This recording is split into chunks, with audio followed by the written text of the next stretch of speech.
as I've mentioned before, I do find the conversation of artificial intelligence and how it's going to impact entertainment industries has been very intriguing, to say the least. I do think it's a great time to kind of talk about how it's impacted I guess, the Hollywood in terms of their industry. WGA, we know that they finally struck this deal, and there's some things that are in there that are interesting. Now, they do have these minimums that are in here. We discussed that there was some talk that a lot of members of the WGA didn't even want that, but they did end up striking a deal in which it does have minimums in terms of writing, that these WGA, should they be using these writers, it's a minimum of how many they're required, let's say, to have. And it's on a sliding scale, as it says. A 6-episode series calls for at least 3 writer level hires. Series that I'm guessing run 7 to 12 episodes per season have to hire 5 writers. So it goes up. I think they wanted a minimum even on 6 on the lower end, but they only got 3. So there's that. And you may be wondering, why on earth would they be wanting minimums like that in the first place? I do believe that you still can use one writer, which I think we should come back to, if it's for the entire series and it's only solely, let's say, that writer. Now, the AI conversation is in here. And by the way, I'm covering this from Variety. And there are some interesting things. You can actually go read the contract yourself. But as Variety is highlighting here, AI can't write or rewrite literary material, and AI generated material will not be considered source material under the NBA, meaning that AI generated material can't be used to undermine the writer's credit or separate rights. A writer can choose to use AI when performing writing services if the company consents and provided that the writer follows applicable company policies. So saying that the writers themselves can use it, a company must disclose to the writer if any materials given to the writer have been generated by AI. And that's referring to that they can utilize AI, the studios themselves, as like this first draft. And then it is expected that they still are going to get paid. That writer that inherited that AI script, if they changed it up or whatever, they're still going to get paid. All those like WGA agreements, the minimums, all that is going to still apply.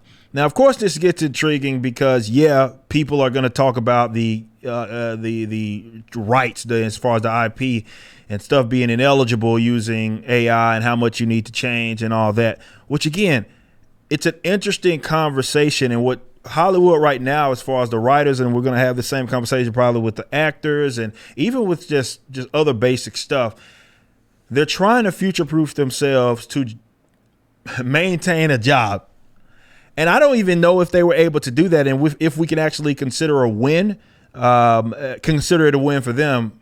Yeah, they got raises and all that good stuff, but definitely with this ever-changing thing, with what the rights are, and they are having I believe it is a clause in there that says they will continue, like I think every quarter or something, to like revisit it because it is changing very, very rapidly. So they are trying to future-proof themselves there. But as I said before, I think the conversation of AI, we can argue that it's going to be an inevitable thing. And I think we're artists, no matter where you're at on the aisle, especially visual artists, there are some people that are trying to ring the alarm, like, hey, they think this is unethical, all that. And using material, you think some people are maybe taking a shortcut, even if they're using it for their own material. All that is arguable, right? You can have that position from an artist perspective. But as I mentioned before, the person that has to really get convinced is going to be that paying customer. I saw not too long ago, there were some folks going back and forth actually on this because I think it was actually on my post, because there was a person that was a general customer and they were saying that they don't care who produces the content. If it's just completely generated by AI or an actual person did it, it doesn't matter to them. And that's what it is that I'm talking about. When you have to convince not your peers, right? There's ways that, of course, and the WGA, they're trying to take those precautions to try to future-proof yourself in a certain degree. Studios are going to do whatever they can to wiggle around it. Definitely, if it means somehow utilizing AI means less money that they're going to be paying. That's an inevitable thing, and that's what these writers, they see the writing on the wall.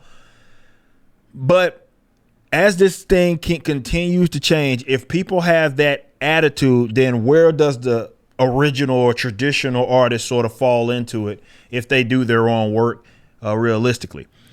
And I really don't know the answer to that. I've said with Rippaverse, we're not going to use it. That's not anything it is that I want to, just from an artist perspective, I would not knowingly use, and I wouldn't knowingly have our company be utilizing that. That's not my thing, right? But it's not peers. This is why I don't get so passionate in trying to defend or do any of that stuff, because it's not my peers that need to get convinced of that.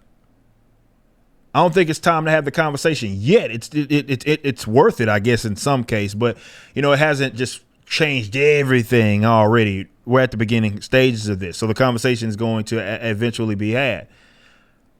But if the customers are saying that they don't care, you're running into a big problem as an artist and as a creative, because where do you fall in that? Right? Because the people that are actually producing the content, they're not going to use you if they understand that, well, basically a machine can generate it for free for me. Free, use that term loosely, especially if it starts getting to where there's some protections even for that. They're going to be more incentivized to do that. I'm talking about regarding the law and like IP. They're going to do it. What incentive did they have to utilize your work? So I think independents, though, are the ones that can largely shield themselves from it as much as realistically possible, whether it be in charging a premium or whatever it is that you do to try to say, hey, I want to eat off of this. But either way, it's not your peers that you got to convince. Y'all can say it till you're blue in the face.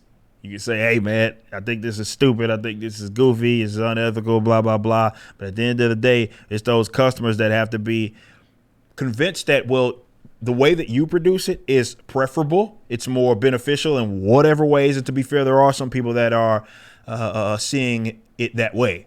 But there's also a whole lot of folks that are sitting here having this conversation with and trying to convince their peers and, maybe in a bit of a chamber there, because their peers will agree that, well, this is stupid. Nobody's going to support this, yada, yada. You're being a little oblivious there. So if you are creative, I think it is worth keeping tabs on. Just understand when you're trying to have, and as an independent, you do have a direct line of sight with the audience. You hear me say that all the time. Do understand that that's going to be your ticket out of this. If you really want to, or like, let's say this, getting on the other side, that's your ticket to continue to create, make money, and make a living off of your creativity there. The people that you have to really convince to still spend money on your product, because again, on the other side, maybe the products are going to get much cheaper. Certainly, if they don't have to pay all these other people that are like having to be involved using their minds creatively, they're just having a machine do it. And that means cheaper products as well. Just depends. Now, we haven't got to the visual stuff. Visual stuff has a lot of stuff to catch up on there. But at least with the writing, I think, that's probably closer than the visual stuff. So I'm interested to see what you guys think on this very subject. But it's starting to ramp up. We're not there to where it's just going to completely change the industry. But, we're getting there.